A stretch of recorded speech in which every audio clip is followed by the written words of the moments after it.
എന്തോ ആഹാ ഇവിടെ വന്ന് കിടക്കുക. ഇതെന്തു പറ്റി ഈ നേരത്തൊരു കിടപ്പ്? നിനക്കെന്തു പറ്റി? പനിയാ? ഇതുവരെ ചായ കിട്ടിയില്ല. പിണക്കത്തില? എടി സുഖമില്ലെങ്കിൽ അത് പറ. ഇന്നലെ രാത്രി നീ ഭക്ഷണം ഉണ്ടാക്കാതെ കിടന്നപ്പോ ആയിക്കോട്ടെ നീ വിചാരിച്ചു. എന്നും അങ്ങനെ പറ്റുമോ? എനിക്ക് ഓഫീസിൽ പോണം. ഉച്ചയ്ക്ക് കഴിക്കാൻ എന്തെങ്കിലും കൊണ്ടുപോകണം. അതെ വേണം. പിന്നെന്താ നീ ഇങ്ങനെ ഇരിക്കുന്നത്? എനിക്ക് ഇറങ്ങാൻ ഇപ്പൊ സമയാവും. അതെ, നിങ്ങൾക്ക് പോണം. നിങ്ങൾക്ക് സമയായി. നിങ്ങൾക്ക് ഭക്ഷണം കഴിക്കണം. എപ്പോഴായാലും ഇത് തന്നെയല്ലേ നോക്കാറ്?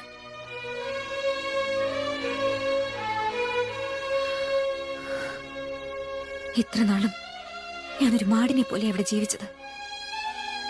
നിങ്ങൾക്ക് ഈ കുടുംബത്തിൽ വേണ്ടത് നേരെ നേരത്തെ കാര്യങ്ങൾ അടുപ്പിച്ചു തരും.